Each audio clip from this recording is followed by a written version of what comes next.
The best conversations happen at happy hour.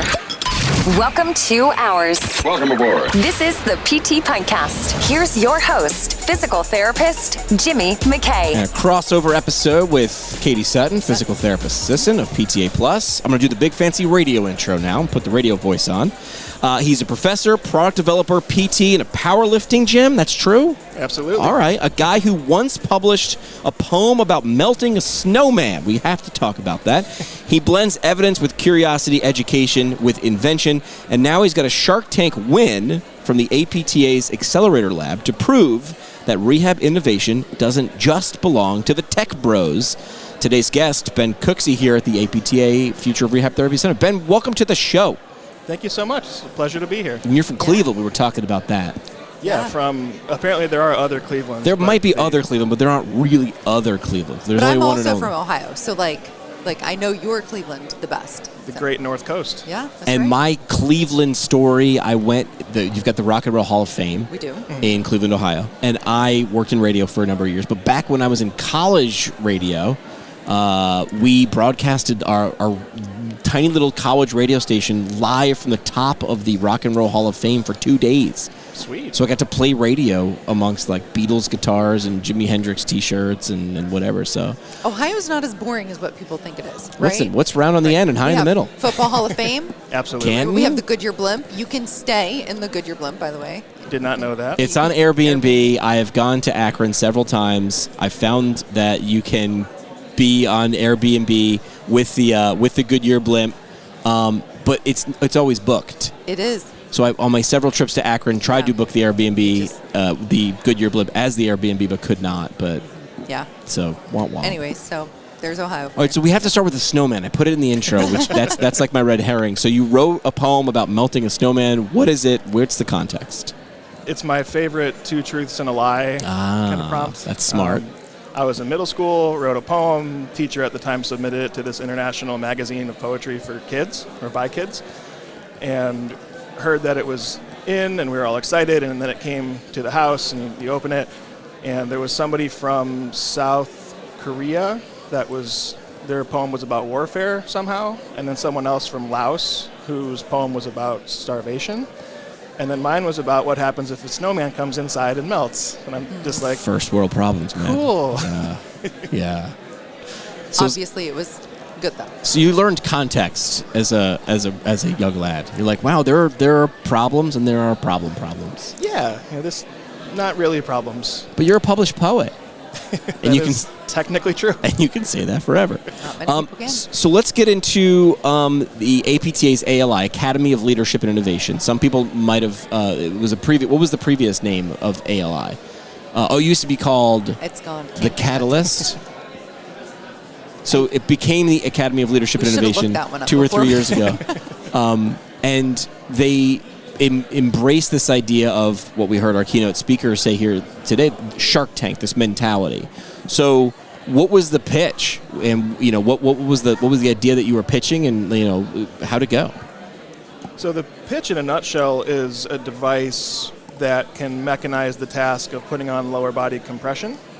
So for people, especially those with lymphedema that kind of chronically rely on using compression to, whether it's a strength issue or dexterity or range of motion or whatever the case may be, there's a lot of people that should be using those therapies regularly that they or their caregivers can't apply them with ease or regularly, and then that probably makes compliance go out way the window. down. So that was the idea. The clinic I worked in at the time had a few specialists, OTs that worked with lymphedema folks, so we saw a lot of the same patients and heard the same problem over and over and over again.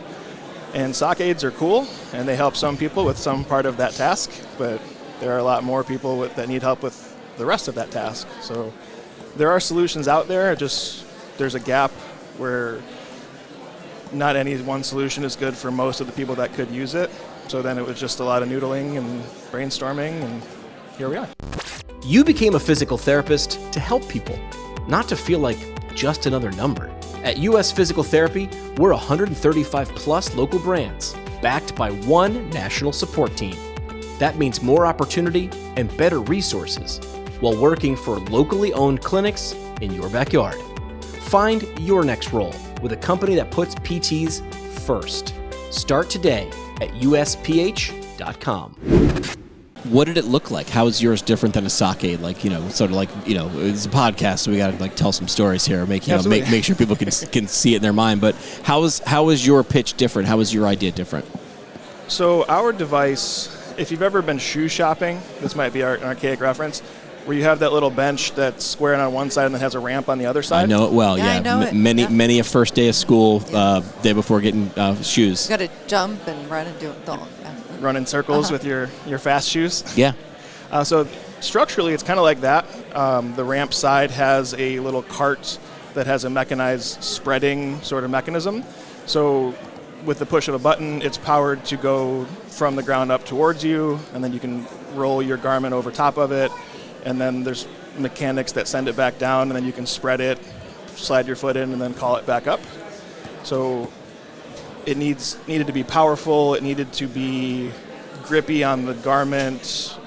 You couldn't have mechanical pieces parts interacting directly with skin, especially with folks that need this kind of therapy. They're probably not going to be doing super great with scrapes and stuff like that. So it was definitely a design challenge, but I kind of like where we've ended up and hope to keep iterating on it to make it the best it can be. What's the name of it? Is there a name of the product? Like, what are we calling this? So we call it the Compress On. Okay, good. I like it. Compression without the I, and just capitalize that O in the middle. Like it. And then when you win like a Shark Tank competition, what sort of comes with it? We talked with Dan from Source Soap. It's not just necessarily funding. It's not just necessarily money. Mm-hmm. A lot of times it's connection, help, navigation of how to actually create this. It's sort of how a build becomes a build. There's a lot of steps before a product becomes a product. So ALI's version of Shark Tank, unfortunately, did not include Mark Cuban. All right, well, that's okay. Maybe next year. We'll put it in the comment box for next year. Yeah, see if we can get them. Get us a billionaire. Get cubes involved. ALI, if you're listening. Besides that, I'm here, for one thing, taking part in this conference because of that event, which has been great. They did a lot of social media outreach for us and put out an article about our product. And I do have some business partners they're back in the Great North Coast currently.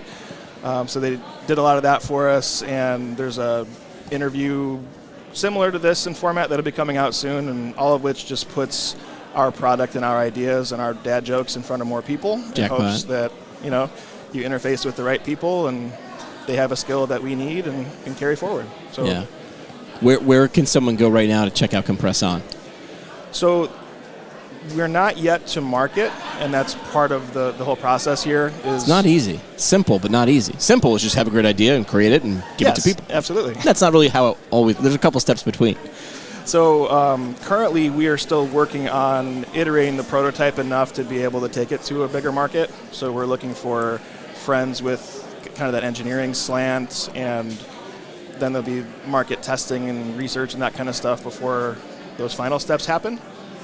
But just trying to chat with as many folks as possible while I'm here and make that a reality. Yeah, a lot of PTs, PTAs here. This is rehab therapy, right? So it's speech language pathologists, OTs, CODAs.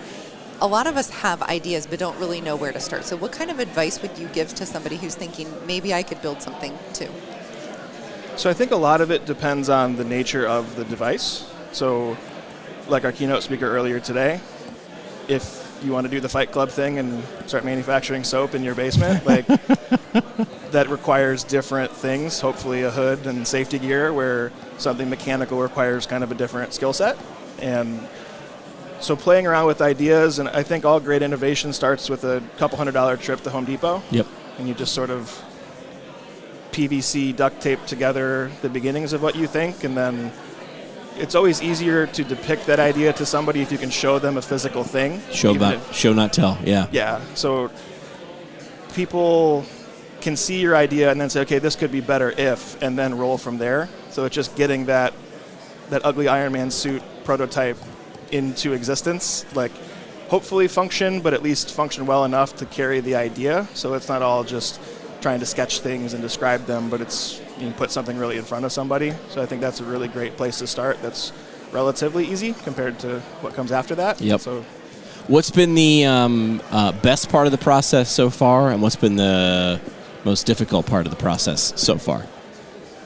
The best part has been learning about each kind of sub-step of the process, so about patenting, about prototyping, about all that kind of stuff. Learning comes from pain, so it's you learn because you have to. Yes, it does.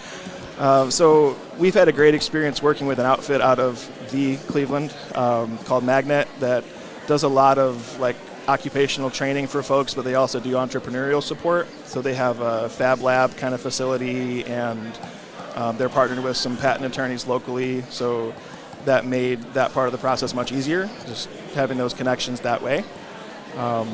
That's definitely probably been my favorite, is just making friends in those spaces. And then, when they know what you do, then you start getting calls in the other direction of people trying to leverage your skill set and what you do well. So people talk about networking and it feels like this sort of amorphous sort of concept, but it really is kind of who you know and what skill set they have, and then just knowing who to reach out to for what. Yeah, a lot of times it's just like, I got a guy, right? Like, you talk to a buddy and you're like, my car's making this noise. I got a guy. My computer's not working. I got a girl. Like, it's that is such a fast forward button, right? It might not solve a step, but it gets you to the person that can help you solve a step easier, cheaper, faster than you could ever do on your own in some instances. Absolutely. And even if your particular guy or gal isn't the person that step ends up with, they might know the person. There's a good chance they can get you closer to that endpoint. I mean, my whole career, before coming to physical therapy, was radio. Radio is all about people. And the funny part is I still to this day know that the answer is, whenever I'm facing a problem, the answer is a person. I might not know who that person is just yet, but the funny part is I still go through the stupid process of trying to just figure it out myself when it's out of my scope, and then eventually I go, wait a minute, remember like the other 4,000 things that you've faced and solved? It's never been by yourself, so why are you trying to do this? But learning comes from pain. I still haven't learned that lesson, even though I know it, just haven't learned it and adopted it yet. It's the other edge of the Google sword, right? Yeah, I just assume, like, why go through the more difficult process? Someone has done it better, faster. Maybe you're going to put a spin on it, but that person's like, oh, got it. I understand what you're saying here. And I know I'm not the person, but I know the person. It's always people. It's people all the way to the bottom. Always people. So you are more than an innovator and an inventor. You're also a DPT educator. Is that correct? Yes. Yeah, where are you teaching? Yeah. I teach in both DPT programs at the University of Findlay. Okay. Mm-hmm. Just coming to the end of my first year doing that as my primary day job. Yeah. So we have a traditional program that's more like quote-unquote normal PT school, and then we have a bridge program for PTAs that go back to school to become PTs. So I have two very, very different cohorts and different characteristics of folks, for the same material and the same curriculum. What are the biggest I love Venn diagrams, man. So like if you had those two cohorts and they were overlapping, what are the similarities? And then I love the differences. What are the differences? So similarities, I would say, are easy. They are outcomes focused in terms of points and grades. So like you can craft the coolest learning activity ever, but if it's not going to have points attached to it, you may as well just set it on fire. And I need that A. Yes. So even if it's 5 points out of 2,000 in a semester, like just that little carrot matters, and recognizing that kind of thing. I think both groups now, so the folks that start as PTAs obviously continue to work in the field, and that's part of it, so they know what world they're already working in. And then even our traditional students now, all the social media, all that stuff, like they know what they want. They know what the professional world looks like, at least from what they've seen themselves. So they need to see how content and experiences connect to those endpoints, or you'll lose them right quick and in a hurry. Yep. So it's just, which I think is a good thing, because it keeps us focused on things that are practically, that they matter, that they're applicable. Sure. But it's also, there's a lot of slogging through the middle of a long semester, and it's like trying to get over that like dead-eyed expression of like, yes, you need integumentary, I promise you do. It's on the boards. Yeah. Oh yeah. A little bit of both. Yeah. Are you still stuck spending hours on administrative tasks? Empower EMR automates scheduling, billing, and documentation so you can actually focus on your patients, not your paperwork. Book a free demo now at empoweremr.com. Are you still staying late just to finish your notes? Aphellis Scribe uses ambient AI to auto-generate documentation. So your notes are done before you leave the room. You want to see how it works? Email me now at jimmy@ptpintcast.com. I'll give you a quick demo. So how do you see, because you're in a unique space where you're seeing PTAs transition to DPTs, but how do you see PTAs fitting into the future of physical therapy? I see there's gaps that could be filled by PTAs. Absolutely. Do you see that as a trend as well? I definitely do. There's a lot about that dynamic that I don't think has ever made sense, personally. So, like, gathering data, collecting manual muscle test scores, dynamometry, goniometry, like all that stuff. I think it's an insult to the intelligent practitioner PTA to be like, you can't interpret that in any kind of meaningful way, or like simple exercise progression stuff. Like, I think there's independence that should be there, and I think people worry too much about not stepping over that interpreting and applying knowledge sort of line. Whereas on the DPT side, on the PT side, it's you need to interact with the folks that are working with the same patients as you. It needs to be very synergistic. There's nothing overlordy about it, in my opinion, and it's just you're both there to make each other better. And if that relationship is synergistic, then that's going to be better for your patients. Yeah. As opposed to just chips in the night and you sign off on some stuff as it comes across your desk. Yeah, that was not one of our questions. I totally threw that one in. That one. Yeah, totally curveball that one. So is there things that you think that we should be teaching students, since you're in that space, about innovation now that you've had this experience? I definitely do. And I think you talk about leveraging, not being so siloed in your own department. In a hospital, that applies to universities as well. You know, on campus, we have a design space and a fab lab and mechanical engineering program and other health sciences that use different spaces that we're in our corner of campus more often than not, where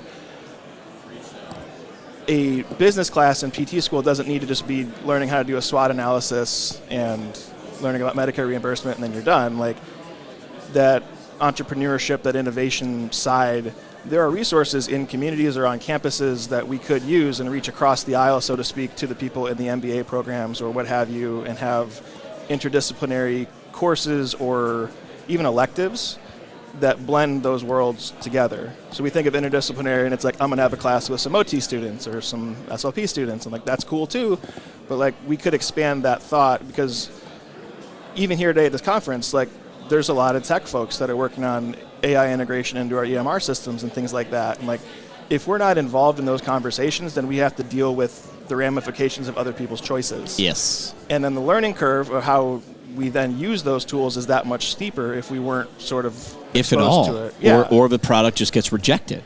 Yeah. So Because you're like, this doesn't solve my problem, or it's less efficient, or I don't work that way. Yeah. Yeah. So it's thinking outside the realm of billable units and like what PT looks like on a day-to-day basis, but everyone has things that they can offer, and we have things that we can offer other disciplines and other students in different fields, and we're all going to end up working towards the same goals, so we should learn that way. Agreed. Time for the parting shot, because you got to go on stage pretty soon. All right, I parting do. shot, Are you last nervous? chance. You look nervous. Do I? No, I'm just kidding. No, she's going to do this on stage. So she gets. I get to ask questions. Listen, my parting shot for today is, if you ever want to look like the most interesting person at a dinner party or any event, just ask questions. Never answer them. Just ask questions, and also stroke your chin. Like, do like this whole like librarian move, right? Just do that. You're not suggesting I do that on stage, right? No, Okay. well, you're the moderator. You're just asking questions. You're instantly going to look like the most interesting person out there. So, parting shot, your last chance for a mic drop moment or a soapbox statement. What's an idea, concept, quote, something you want to leave with the audience as we wrap up? So it came up earlier today during keynotes of everyone knows who we are, but nobody knows what we do as PTs, and then OTs and SLPs apparently have that same problem. Yep. I hereby demand that somebody make scrubs for PT. Okay. I want a TV show. I want it to involve all the ups and downs and the inspirational side that we see in the clinic. I laugh my butt off every day in the clinic and the classroom, so there can be lots and lots of humor. There can be lots and lots of humanizing some of these chronic conditions and these lifestyles that a lot of our patients end up having. Like what Michael J. Fox has done for the Parkinson's community, for example. We need that. It's not educating physicians with the everything bagel that stays on their desk forever. It's not community outreach with little pamphlets at your primary care's office. Like, We need a TV show. Darn it. Ben is not asking, he's demanding. Demanding. It was a demand. It's on the list. I would slam my fist, but I don't know the integrity of this Okay. particular table. I don't know. They Yeah. someone did mention they are bringing back Scrubs. So even if we could maybe, I'm not saying a compromise, but if we get a character, if we could get a PT, next to Donald Faison and Zach Braff somehow in the hospital. If that's our first step, then totally. Baby steps. Sleeveless, exposed arms and the do-rag, Yeah. like the one surgeon in that show. We'll start there. And If anybody's going to make it happen, it's Ben. So. All right, Ben, yeah. you're on the list. You have a Yeah. short list. Get your reel together. my inbox is open. Let's go. Ben, appreciate you doing what you do. Thanks for innovating, and thanks for teaching other people how to do it too. Thank you for your time. Appreciate y'all. Yeah, thanks. This is the PT Pinecast. You want to specialize in ortho, neuro, or sports physical therapy and actually get paid while doing it? Brooks IHL offers accredited residencies and fellowships with full salary, full benefits, and real mentorship from clinical experts. Learn more and apply at brooksihl.org. There aren't nearly enough podcasts in this world. Said no one. Why not launch one more? If you thought about launching a show but don't quite know how, we can help you do all that back-end stuff. Email me at jimmy@ptpintcast.com and we can add one more podcast no one else will listen to the pile.